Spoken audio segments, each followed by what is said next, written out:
Hello I'm doctor Nagaraju. So ఈరోజు మనం ఏంటంటే జనరల్గా హెయిర్స్కి మనం హెయిర్ డ్రైయింగ్ అనేది వాడచ్చా, హెయిర్ డ్రైయర్ అనేది వాడచ్చా, అండ్ హెయిర్ స్ట్రైట్నింగ్ చేయొచ్చా, cystine therapy, keratin therapy, even Botox ఇట్లాంటివి మనం చేయొచ్చా లేదా అనేది తెలుసుకుందాం. జనరల్గా హెయిర్ యొక్క ఫైబర్ని మనం హెయిర్ షాఫ్ట్ అని అంటాం. సో హెయిర్ షాఫ్ట్లో మనకి అవుటర్ షైనీ క్యూటికల్ అనేది ఉంటుంది, దాని తర్వాత మనకి కార్టెక్స్ అని ఉంటుంది, ఆ తర్వాత డీపర్గా మెడుల్లా అనేది ఉంటుంది. సో మనకి అవుటర్ షైనీ క్యూటికల్ లేయర్ ఎంత స్మూత్గా ఉంటే అంత సిల్కీగా అండ్ ఆల్సో అంత డార్క్గా, దాంతోపాటుగా వితౌట్ స్ప్లిట్ ఎండ్స్ అనేది ఉంటుంది.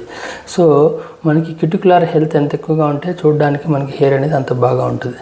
ఎప్పుడైతే హెయిర్ డ్రైయింగ్ వాడినప్పుడు, సో ఎయిర్ డ్రై చేసినప్పుడు దానిలో మనకి బ్లో డ్రైయర్స్లో హీట్ మోడ్ వాడినప్పుడు క్యూటికల్ అనేది ఈజీగా స్ట్రింక్ అయ్యేసి దాని తర్వాత బ్రేక్ అనేది అయ్యే ఛాన్స్ అనేది ఉంటుంది. దానివల్ల మనకి cortex and medulla split ends లాగా మనకి సపరేట్ అయ్యే ఛాన్స్ అనేది ఉంటుంది. సో దానివల్ల మనకి ఏంటంటే ఫ్రీజీగా, బ్రౌనీగా మనకి ఇబ్బందిలాగా కనిపిస్తూ ఉంటుంది. సో మనం కోమ్ చేసినప్పుడు కూడా పుల్లింగ్ ఫోర్స్ ఎక్కువ ఉండేసి ఈవెన్ నార్మల్ హెయిర్స్ కూడా ఒక్కొక్కసారి మనకి రాలిపోయే ఛాన్స్ అనేది ఉంటుంది. సో కాబట్టి జనరల్గా ఎయిర్ డ్రైలో హీట్ మోడ్ అనేది వాడకూడదు.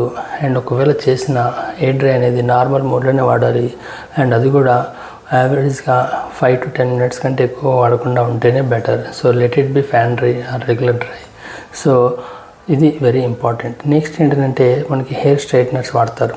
సో హెయిర్ స్ట్రైట్నర్ వాడినప్పుడు ఆబ్వియస్లీగా క్యూటికులర్ డ్యామేజ్ అనేది ఎక్కువగా ఉంటుంది. సో క్యూటికులర్ డ్యామేజ్ ఎక్కువగా ఉంటే సో దానివల్ల మళ్ళీ ఫ్రిజ్ ఎండ్స్ వస్తాయి. దాంతోపాటుగా కార్టెక్స్ కూడా కొంతవరకు డ్యామేజ్ అయ్యేసి you will also tend to get a breakages and hair అనేది ఈజీగా బ్రేక్ అయ్యే ఛాన్స్ అనేది ఉంటుంది. సో నీకు జనరల్గా నా సజెషన్లో హెయిర్ స్ట్రైట్నింగ్ సాధ్యమైనంత వరకు అవాయిడ్ చేస్తేనే బెటర్. అలా కాకుండా నాకు హెయిర్ స్ట్రైట్నింగ్ కంపల్సరీ కావాలంటే సో దేర్ ఆర్ బఫర్స్ మనం వాడాల్సి వస్తూ ఉంటుంది. సో దానిలో మనకి మాయిశ్చరైజింగ్ ఓకేనా ఆర్ కండిషనరింగ్ ఏజెంట్స్ మిడ్లో యాడ్ చేస్తే అందులో కూడా స్పెసిఫిక్ సూటబుల్ ఉంటాయి.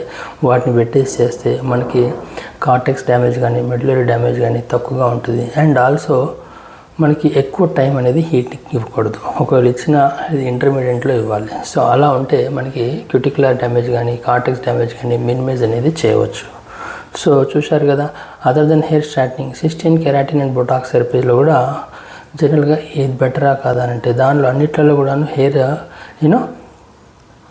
హీటింగ్ అనేది ఎక్కువగా ఉంటుంది. కాబట్టి దానిలో ఈ ప్రోటోకాల్స్ ఫాలో అయితే చాలా వరకు ఇబ్బంది లేకుండా ఉంటుంది. ఎప్పుడైతే హీటింగ్ ప్రొసీజర్స్ ఉన్నప్పుడు హెయిర్ అనేది డ్యామేజ్ కావడం అనేది ఉంటుంది. సో చూశారు కదా, if you have any doubts about curling or straightening or frizzing hairs, so then let me no.